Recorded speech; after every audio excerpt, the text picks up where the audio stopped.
परम शांति बाबूजी आपका स्वागत है। और आज हमारा जो क्वेश्चन है ये बहुत इम्पोर्टेंट है कि क्या पति पत्नी का पिछले जन्मों का रिश्ता होता है? आप बताइए। देखो, केवल पति पत्नी का रिश्ता की बात नहीं करता, सारे संबंधों का भी रिश्ता होता है ना। पति पत्नी का तो खास होता है ना। हम आज पति पत्नी के रिश्तों पर बात करते हैं। ठीक है। तो पति पत्नी का रिश्ता तो कहते हैं जन्मों जन्म का रिश्ता होता है। ठीक है।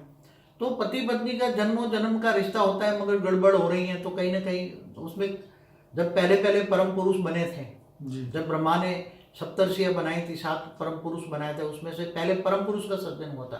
कई अनेक परम पुरुष बने थे। ठीक है। उसमें से भी गिरते गए तो फिर देवता बने, देवता से भी मनुष्य बने। ठीक है। तो पुरुष के साथ ओरिजिनल उसकी मूल प्रकृति होती है हमेशा।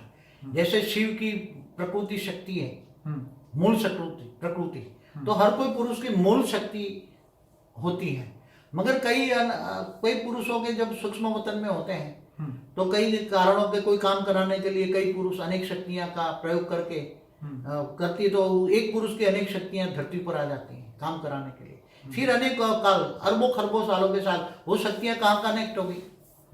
तो जब अभी अंतिम समय है, धरती का वो कलयुग शुरू हुआ है, तो वो आत्माएं कहीं ना कहीं ढूंढते ढूंढते कई शक्तियां उसके पुरुष के साथ कनेक्शन हो जाती है। इसलिए एक राजाओं को अनेक रानियां बनती थी, उसका ये भी जॉब है। एक राजा की अनेक रानियां क्यों हुई? वही पुरुष ने अनेक शक्तियां निकाली है। जब शुरू हुआ, ब्रह्मांड शुरू हुआ, तब से निकाली उसने। कई पुरुषों ने अनेक शक्तियां निकाल के काम करने के लिए निकाली थी। इसलिए एक पुरुष को अनेक पत्नियां होती है।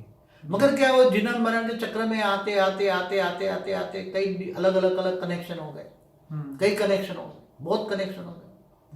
इसलिए पहले स्त्रियों की संख्या बहुत होती थी।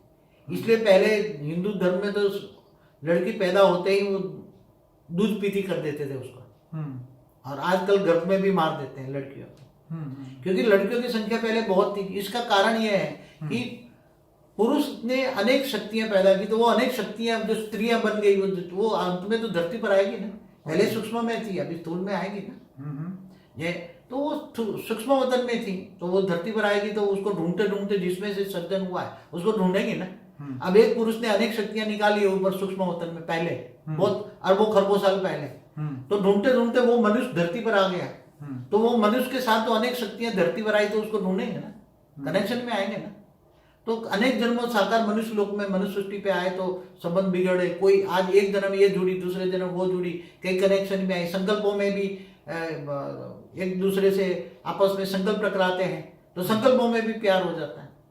एक कारण क्योंकि मूल प्रकृति और अलग प्रकृतियां निकालने से ये सब गड़बड़ हुई है।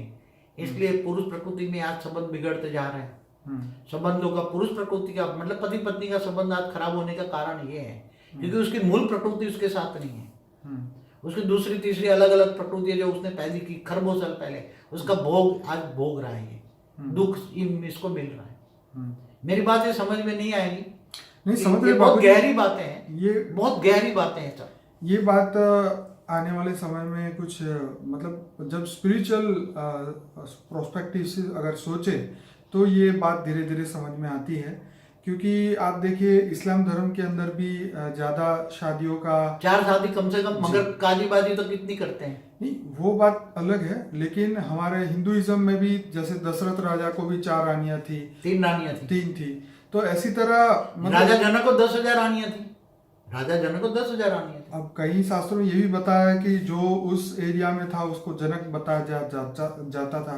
आई डोंट नो ये सच है कि नहीं। मगर राजा जनक 10,000 स्त्री होते हुए भी वो उसको राज ऋषि कहा जाता था, राजा होकर भी ऋषि था। तो इसका कारण, बहुत मूल कारण ये है कि आत्मा की प्योरिटी की शक्ति है, तपस्या की शक्ति है। आत्मा में तपस्या थी, पावर थी, इसलिए राजा को राज ऋषि कहा जाता था। पहले राजा ऋषि जैसे होते थे, तो क्योंकि ऋषियों को कई पत्नी होती थी ना।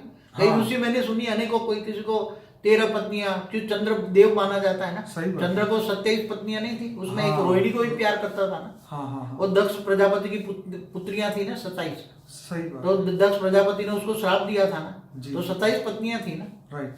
तो कहीं ना कहीं कर्म बंधन में तो आ जाती है ना। कहीं ना कहीं ओरिजिनल उसकी प्रकृति जो होगी वो सुख मिलेगा, बाकी दूसरों से दुख मिलेगा। इसलिए वो पुरुष की जो ओरिजिनल प्रकृति से ही सुख मिलेगा, बाकी कनेक्शन में आते गए। तो ऐसे कई राजा हुए जिनको 1000 रानियां, 2000 रानियां, 5000 रानियां, एक चाइना में मैंने देखा था, एक राजा था, उसको 10,000 रानियां थी चाइना में। आज से 2000 साल पहले की बात कर रहा हूँ। एक हिस्ट्री ऑफ चाइना देख रहा था इंग्लिश में, तब मैंने बहुत साल पहले देखा था। तो ऐसे कई राजा हुए जिनका हजारों, हिंदुओं में भी आते कोई बहुत राजा थे। राजा जनक से तो ज्यादा एग्जाम्पल किसका दूंगा आपको? जी राजा दशरथ को भी 3 रानियां थी। जी। तो अनेक रानियां का रिवाज कहाँ से आया? कई ऋषि पत्नियां, बहुत ऋषि पत्नियां होती थी। तो ये तो बापूजी खुद के जैसे एक ऋषि, क्या मैं भूल जाता हूँ, बहुत ऋषियों का पढ़ा हुआ है ना, बहुत लिटरेचर। जी जी। तो जैसे द्वितीय और अदिति 2 पत्नियां थी, उसके साथ और भी कई पत्नियां, उसको 13 पत्नियां थी। तो द्वितीय और अदिति की जो देवता पैदा हुए, रसूल पैदा हुए सब। हाँ वो स्टोरी है। हाँ नहीं है, रियलिटी में हुआ है। मगर वो ऋषि, राज ऋषि जैसे तपस्या करते थे। वो ऐसे मतलब नहीं उस आज- समय आत्मा की जो स्टेज जो थी वो हाई क्वालिटी उस माना जाता था। हाँ, आत्मा की स्टेज थी ना, आत्मा मतलब में वो- पावर थी, आत्मा में पावर। मतलब आत्मा जो थी वो तमोगुण में नहीं थी उस समय पे, सतोगुणी आत्मा हाँ। थी। तो उसके अंदर जो सत्य वाले गुण थे, तो इसलिए शायद उनको अच्छी ज्यादा रानी होते हुए भी उनको वो नहीं बताया। वहाँ वो देहभान वाली बात नहीं होती, वहाँ इनके पास जैसे देहभान कृष्ण वाली को भी इतनी सारी पटरानी क्यों? बताते कृष्ण हैं। को 16,108 रानियां थी, विष्णु पुराण पढ़ो ना। मगर कृष्ण ने तो 16,108 रूप निकाले थे, ये कोई नहीं जानता। हाँ ये नारद ने एक बार मैं पढ़ रहा था, क्योंकि कृष्ण मेरा बहुत अति प्रिय प्रसन्न का वो भगवान था, मैं कृष्ण को बहुत मानता था। कैरेक्टर बहुत ऊंचा था कृष्ण का। तो वो एक बार वो नारद चारों ओर सभी देखने लगे, सभी रानियों के महल में जाते थे, और वहां जहां जहां भी देखे, 1 सेकंड में इधर, 1 सेकंड में इधर सूक्ष्म रूप लेके वो तो धारण करते थे, देखते थे ना। तो हर पल जहां भी देखा तो हर जगह उसको कृष्ण दिखाई दिया। फिर उसने देखा तो कृष्ण ने 16,108 रूप धारण किए थे, और वो रूप धारण करके हर पत्नी के साथ 16,108 रूपों के साथ रूप थे, और उससे 10 लड़का और एक लड़की पैदा हुई। और कृष्ण ने 120 साल की उम्र में शरीर छोड़ा। और कृष्ण भी वो ऑलमाइटी अथॉरिटी का अवतार था, राम भी ऑलमाइटी अथॉरिटी के अवतार थे। और कृष्ण का प्रयोजन सृष्टि परिवर्तन का था, सोने की द्वारका बनाकर परिवर्तन करना था, मगर नहीं हो पाया, ये अनफॉर्चुनेट है। चलिए बाबूजी, ये क्वेश्चन तो यहीं खत्म करते हैं कि पति पत्नी का जो रिश्ता है वो पूर्व जन्मों का और कई मतलब।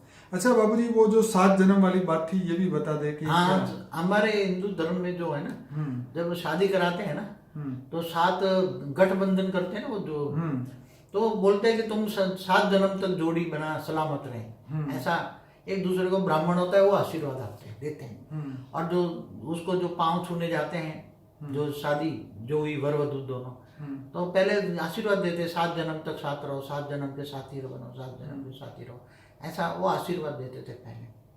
मगर अभी तो वो 7 जन्म वाली बात रही नहीं, तो घोर कर्म बंधन आ गया है।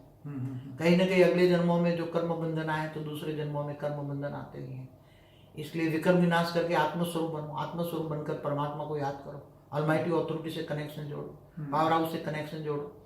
पावर हाउस से कनेक्शन जोड़ोगे तो आत्मा में पावर आएगी, आत्मा में पावर आएगी तो कर्मों के कारण शरीर चार्ज हो गया, सूक्ष्म शरीर, स्थूल शरीर, सब विकर्म विनाश हो जाएगा, आत्मा हल्की हो जाएगी और कर्मातीत अवस्था हो जाएगी। कर्मातीत अवस्था हो जाएगी तो तुम एक दिन ऊंचते उच्च परम धाम में चले जाओगे। चलिए बाबूजी, आपने बहुत बढ़िया जवाब दिया इस प्रश्न का, बहुत बहुत धन्यवाद। परम शांति।